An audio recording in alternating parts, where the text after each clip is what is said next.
Bonjour et bienvenue dans Culturel. Dans cette émission, nous partons à la rencontre de femmes du Sud. Créatives, originales, passionnées, elles se distinguent par leur talent. Empreintes de culture, elles nous racontent la richesse de leur univers. Voici leur portrait. Philippe Colas disait « La danse est un poème dont chaque mouvement est un mot ». Pour notre invitée du jour, la danse est un acte de foi, un acte d'amour. Elle est une prière individuelle et collective. Elle est une adoration, une passion, un métier. Virginie, une femme, bonjour. Bonjour. Alors, vous êtes la chorégraphe de Total Praise, Oui. directrice pédagogique de l'école française de danse liturgique, la première école en Europe à faire de ce type de danse une discipline artistique et culturelle.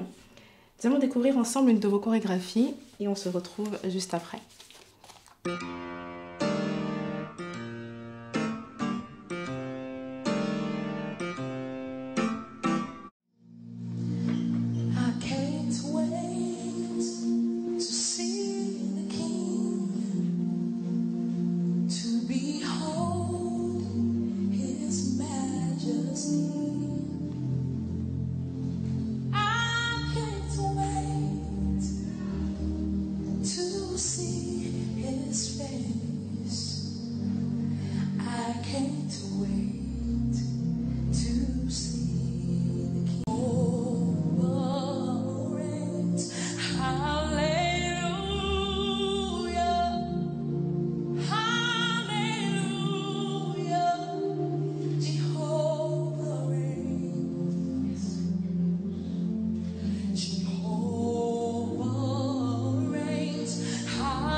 Qu'est-ce qu'on appelle danse liturgique ?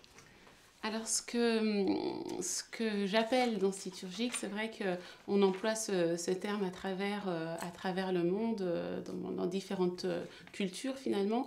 J'ai envie de dire plutôt la définition que je donnerais vraiment à la danse liturgique, c'est la traduction en mouvement de notre foi. C'est un culte rendu à Dieu à travers notre corps, à travers nos mouvements, à travers la mise en mouvement de notre foi. Alors, techniquement, c'est un mélange de danse classique, danse contemporaine. Alors, effectivement, dans le cadre de l'École française de danse liturgique, nous enseignons diverses techniques qui m'ont apparu importantes afin de pouvoir équiper au mieux le danseur. Donc, il y a le mime qui a une place très importante qui va permettre au danseur de pouvoir nuancer son propos, rentrer vraiment dans des détails particuliers dans sa chorégraphie. Et puis, on va utiliser aussi la danse classique, on va utiliser le modern jazz. On peut aussi utiliser, bien sûr, la danse contemporaine, le hip-hop. Oui.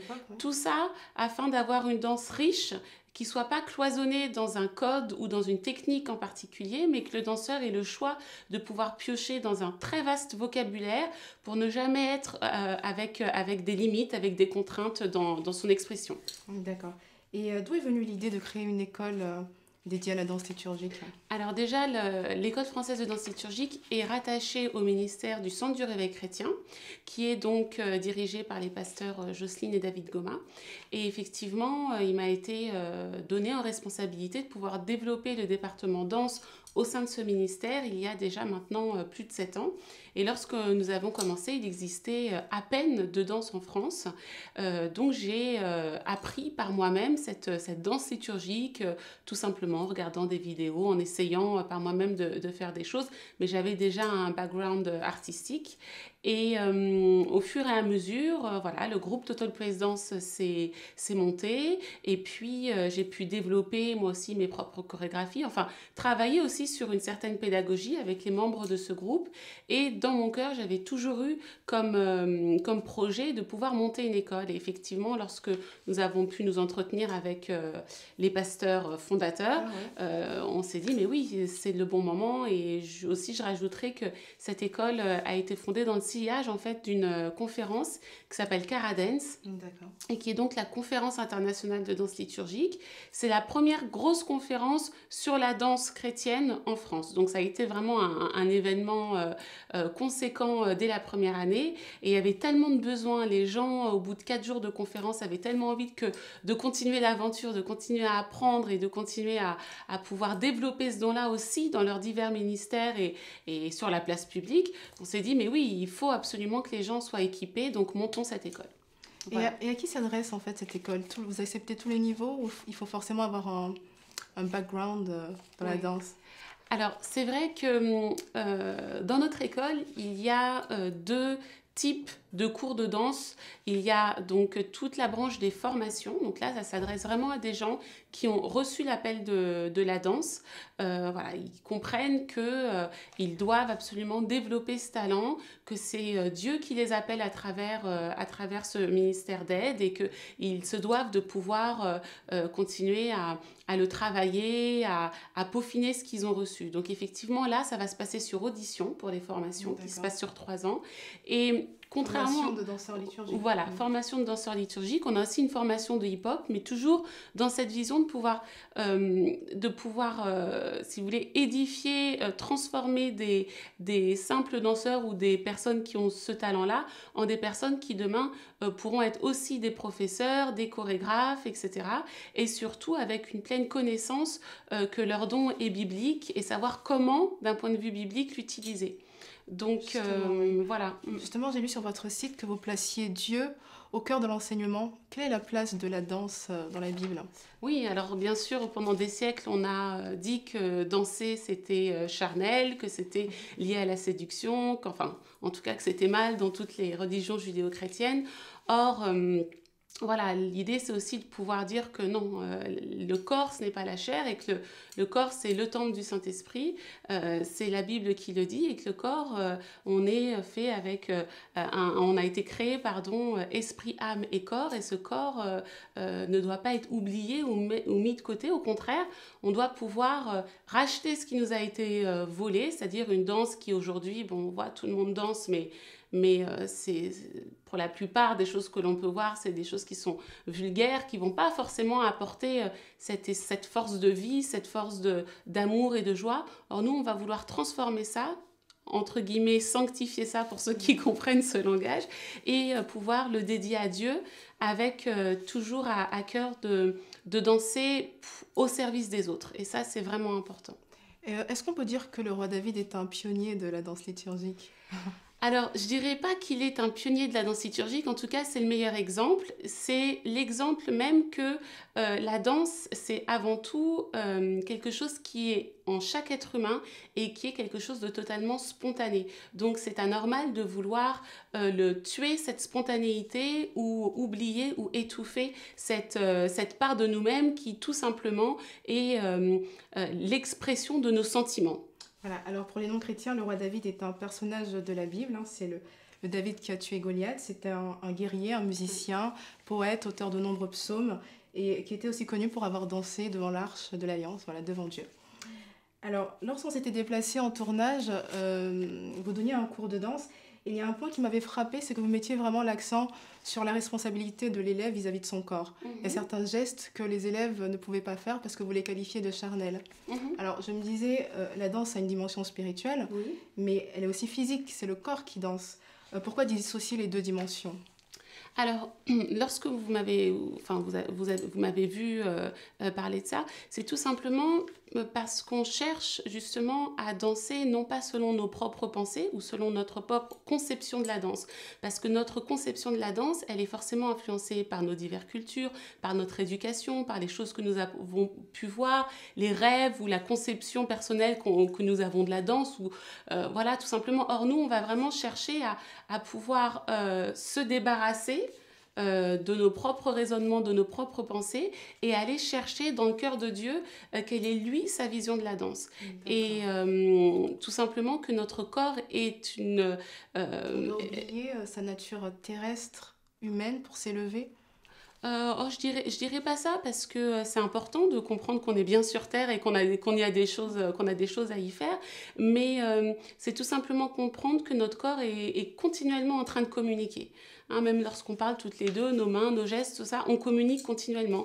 Et puisque nous, on se place dans une communication positive, une communication d'amour avec les valeurs bibliques, on fait effectivement attention aux gestes qu'on emploie. D'accord. Alors, on a parlé de la dimension de l'élève vis-à-vis de Dieu, l'élévation. On a parlé de la dimension de l'élève vis-à-vis de son corps dans la danse liturgique, le respect apporté au corps. Et maintenant, de Dieu à l'élève, qu'est-ce qu'on reçoit de Dieu ? Alors, il y a diverses choses. C'est vrai que la première étape, c'est déjà de comprendre qu'on peut danser, parce qu'on a entendu partout que être croyant, être chrétien, voilà, c'est suivre un certain modèle et on n'a pas le droit de danser, on n'a pas le droit de s'exprimer, on n'a pas le droit d'être artiste, on n'a pas le droit d'avoir une certaine créativité. Or, déjà, c'est réaccepter, se réapproprier cette identité et comprendre que Dieu est un Dieu de mouvement et qu'il est créateur et que c'est le plus grand artiste, justement. Donc, se réapproprier cette identité, c'est lui ressembler. Et c'est ce que dit la Bible, on est fait à son image, donc tout va bien. Ça, c'est la première étape. Et puis, la seconde, c'est de comprendre que Dieu peut nous utiliser justement pour pouvoir impacter la vie des autres. Donc, on n'est pas là à danser pour nous-mêmes, mais on est là toujours au service de l'autre. D'accord. Alors justement, on a pu interviewer une de vos collègues et quelques-unes de vos élèves sur ce que la danse liturgique leur apporte. Et j'espère que vous aimez les surprises, parce que vous aurez une petite surprise à la fin. D'accord.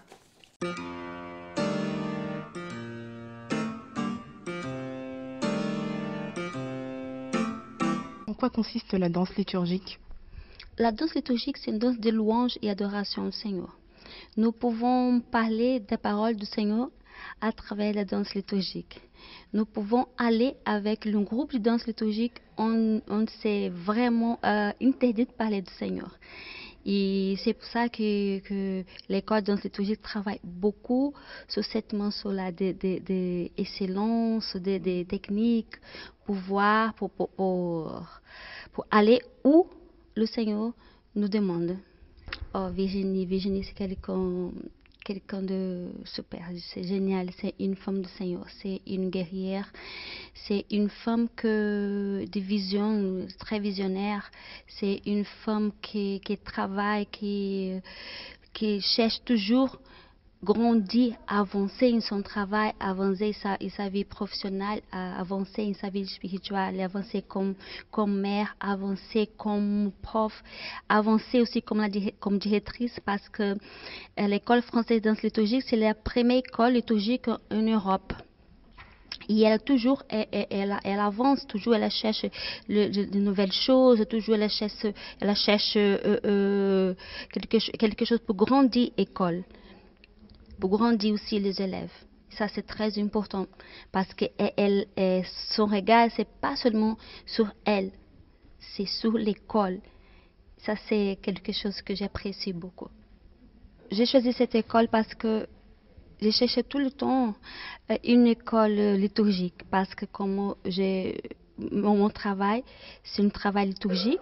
Même comme danse classique, comme de jazz, comme c'est un travail liturgique, j'ai cherché une école liturgique et c'est pour ça que j'ai choisi l'école française. Parce que c'est un travail sérieux, avec personnes sérieuses aussi, et c'est pour ça que je suis là. Alors, tu as choisi de prendre des cours de danse liturgique? Parce que je pense que Dieu m'a appelé pour faire ça. Déjà, j'ai senti dans mon cœur que j'avais besoin d'exprimer le don que Dieu m'a donné. Et à travers Alexandrina, qui je la connaissais avant, elle nous indiquait de faire ce cours. Et c'est pour ça que je suis venue. Je suis venue dans la direction de Dieu et je suis là. Et j'espère vraiment donner mon mieux pour pouvoir exalter le nom du Seigneur. Déjà, la dernière fois, j'ai fait des cours liturgiques, ici la danse liturgique avec Virginie. Et c'était vraiment la toute première fois que j'étais en contact avec la danse, vraiment avec l'Esprit Saint. Et vraiment, j'ai trop aimé parce que on apprend plus de choses par rapport à l'Esprit Saint et avec nos mouvements. Et ça, je trouvais que c'était vraiment très intéressant d'apprendre ça. Qu'est-ce que vous pouvez nous dire sur Virginie comme prof? Question piège là. Non, elle est super, elle est très gentille, très aimable. Elle nous fait passer l'onction vraiment de l'Esprit Saint. Elle est très sérieuse dans son travail et voilà, c'est un modèle, on peut dire ça. Alors Diana, pourquoi avoir choisi de faire des cours de danse liturgique? En fait, moi je danse depuis mes 8 ans, toujours dans l'église pour le Seigneur. Et quand je suis arrivée ici en France, après un an, j'ai trouvé l'école à travers Alexandrina. Et j'ai choisi de faire plus d'efforts pour apprendre plus, de donner la danse comme une excellence à Dieu et transmettre la parole de Dieu à travers ma danse. Donc c'est ça toujours que j'ai choisi. Et quelle est la différence entre la danse classique et la danse liturgique? En fait, on danse la danse classique, on danse liturgique. Mais la danse liturgique, c'est danser pour le Seigneur. C'est exprimer d'une façon qu'on va, quand on choisit une musique pour danser, on va transmettre la parole de la musique à travers notre danse, à travers les gestes. Ou même sans la musique, on peut transmettre aussi qu'est-ce que Dieu veut à travers de nous, pour transmettre notre joie, ou s'il y a un problème, en difficulté que la personne y passe, on peut gérer tout ça dans la danse. D'accord. Et qu'est-ce que vous pensez de Virginie comme prof? C'est super bien. En fait, tous les profs, ils sont un peu durs comme ça, mais c'est comme ça que c'est bien parce que ça nous permet de nous efforcer pour améliorer notre technique.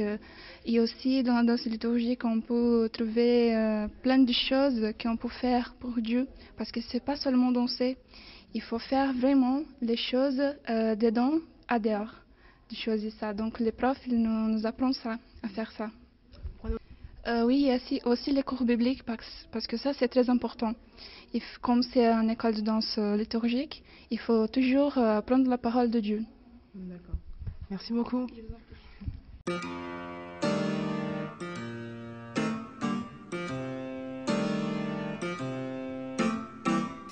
Une réaction? Oui, alors...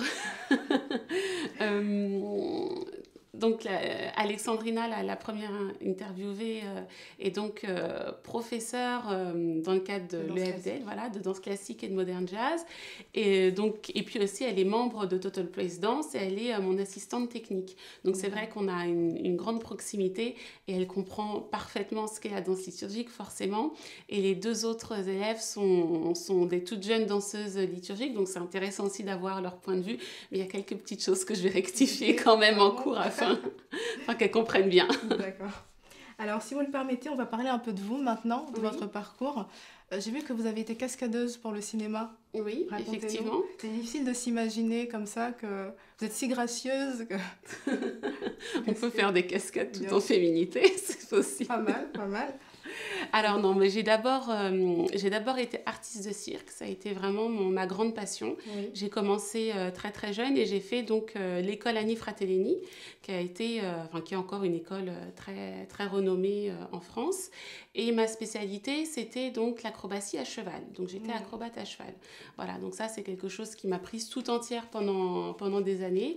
Et lorsque j'ai découvert le chant gospel et puis à la suite ma rencontre avec Dieu, effectivement j'ai changé un petit peu mes objectifs et puis bon je devais le faire parce que j'ai eu de gros soucis de santé de toute manière, mais les cascades, puisque vous en parlez, ça faisait partie tout simplement de ma vie d'artiste de cirque, et j'avais des opportunités pour pouvoir faire des cascades dans le cinéma. Donc non, ça convient tout à fait à ma personnalité. Ah oui. Mais comment on passe des arts du cirque à la danse liturgique ?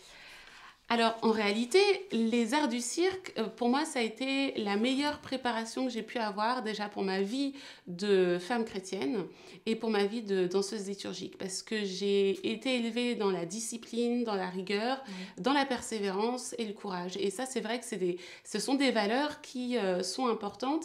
Et en tant que... Oui, tout à fait. Et en tant que danseuse liturgique, je me suis nourrie déjà de tout cet apport artistique que j'ai appris. Et puis aussi, vous savez, justement, être au service des autres, c'est pas toujours facile. Devoir, comme on dit aussi dans notre jargon, j'allais dire, rendre ministère, c'est-à-dire se donner tout entier, esprit, âme et corps, parce que c'est ça la danse, aux autres tout le temps. Qu'on soit bien, qu'on soit triste, qu'on ait vécu telle ou telle chose, c'est pas forcément évident. Mais donc cette notion de persévérance, de courage, de ténacité, je l'ai acquise justement dans ma vie d'artiste de cirque, tout à fait. Alors, qu'est-ce que la technique Horton ? Vous l'avez étudiée à New York, à l'école Alvin Ailey. C'est ça.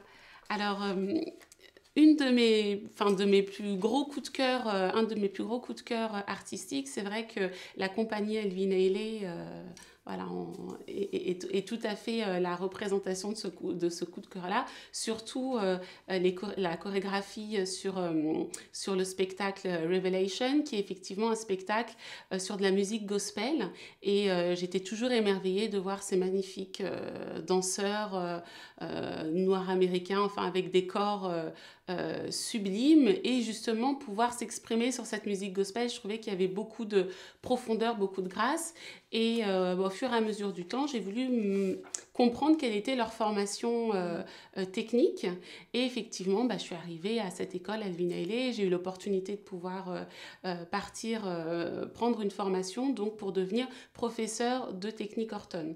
Donc c'est ce que j'enseigne aussi à l'école. La technique Horton, est-ce qu'elle Voilà, excusez-moi. Est-ce qu'elle n'utilise pas des mouvements de bassin, la technique Horton ? Oui. C'est pas charnel, ça ? Non, tout dépend. Vous savez, tout dépend le bassin. Les hanches font partie de notre corps et nous sommes des femmes. On peut tout à fait l'utiliser. Absolument. Sans que ce soit sensuel. Tout dépend du focus qu'on a lorsque nous allons exprimer, lorsque nous allons utiliser telle ou telle partie de notre corps. Tout dépend de notre intention et de notre objectif. C'est tout. Alors, vous êtes métissée franco-ivoirienne. Oui. Est-ce qu'il y a une empreinte qui est liée à votre métissage dans votre manière de chorégraphier ? Très bonne question. Je pense qu'il y a un métissage culturel et artistique, c'est sûr, mais je ne dirais pas que c'est forcément lié. Non, parce que déjà, je ne suis jamais allée en Côte d'Ivoire. Je suis allée dans d'autres pays d'Afrique, mais pas en Côte d'Ivoire précisément. Et j'ai aussi été en Asie, dans divers pays. Donc, je pense que je suis plutôt citoyenne du monde et que j'aime regarder tout ce qu'il y a autour de moi et pas juste être influencée par mes origines familiales, quoi. D'accord. Alors, si vous le voulez bien, on va passer maintenant à la rubrique Portrait chinois, l'occasion de mieux vous découvrir. Alors, Virginie, si vous étiez un ballet, vous seriez ? Revelation, Alvin Ailey. Si vous étiez une femme politique. Waouh. Je suis navrée, je passe. Si vous étiez une femme de la Bible. Esther. Si vous étiez une couleur. Le violet. Une qualité. Patience. Un défaut. Défaut. Passionné. Quel est votre état d'esprit en ce moment ? Happy. Si vous étiez une solution, ce serait la solution à quoi ? La solution à la peur. Avant de terminer, vous le savez, nous sommes donc Culturelles, une émission de femmes cultivées. Alors voici 3 sujets d'actualité. Je vais vous demander d'en choisir un et de nous donner brièvement votre réflexion. Oui. La révolution du peuple burkinabé, Danse avec les stars et virus Ebola. Alors, je vais choisir Danse avec les stars. J'ai un peu honte parce que je manque un peu de culture là-dessus, mais j'ai pas eu le temps de bien suivre l'actualité ces derniers temps. Donc, bon, Danse avec les stars parce qu'effectivement, j'ai regardé ça il y a pas longtemps. Donc, oui, alors je suis toujours contente lorsqu'il y a une émission sur la danse qui passe, au moins pour que le peuple français soit un petit peu plus au fait de ce qui se fait. On parle toujours des chanteurs, il y a plein d'émissions sur les chanteurs, mais qu'il y a un peu de danseurs, c'est bien. Après, bon, effectivement, c'est un beau spectacle. Je trouve que le challenge qui est donné aux candidats est intéressant. Je trouve ça assez admirable parce que c'est pas évident. Mais bien sûr, bon, c'est pas mon type de danse, voilà. Donc, d'un point de vue artistique, je trouve ça intéressant. Après, vous pensez que ça pourrait fonctionner avec de la danse liturgique? Je pense que concept, pourquoi pas, oui, un concept un petit peu de concours, enfin dans le sens challenge et pas mise à l'amende, quoi. Mais oui, pourquoi pas, oui. Alors Virginie, avant de se quitter, quelles sont les actualités de l'École française de danse liturgique?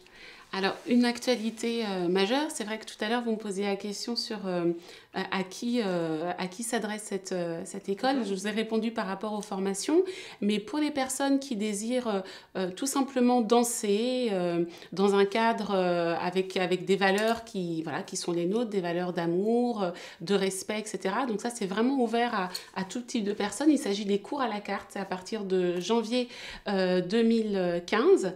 Et toute la journée, nous ouvrons l'école pour les personnes qui veulent prendre un cours de classique, de danse liturgique, de modern jazz, de contemporain, etc., etc. Ça, c'est une première chose. Nous organisons aussi des stages. Nous invitons des intervenants extérieurs, notamment des danseurs liturgiques ou pas de l'étranger aussi. Donc, c'est intéressant de pouvoir suivre ou découvrir de nouveaux artistes lors de ces stages. Et puis aussi, donc, la compagnie que je dirige, Total Praise Dance Company, a donc sorti son premier DVD qui marque les 7 ans d'exercice de la compagnie et qu'on peut acquérir sur le site internet de l'école française de danse liturgique.com. Très bien. Merci beaucoup Virginie. Alors nous finirons avec cette citation du célèbre philosophe Nietzsche qui disait « Je ne pourrais finalement croire qu'en un Dieu qui saurait danser ». Merci à vous de nous avoir suivis. Merci à Manureas pour la tenue que je porte, pour les accessoires. Alors Manureas, c'est un jeune styliste talentueux qui a travaillé avec les plus grands, John Galliano, Isabelle Marant. Je vous invite à aller faire un tour sur son site www.manureas.com. Merci à JB derrière la caméra, merci à Anne, mon assistante, et à tous ceux qui ont permis de réaliser cette émission. Retrouvez-nous sur Facebook et sur Twitter, sur notre chaîne YouTube également, en tapant Culture L. C'était Olivia M. Dobré et je vous dis à très bientôt pour un nouveau portrait de Femmes du Sud.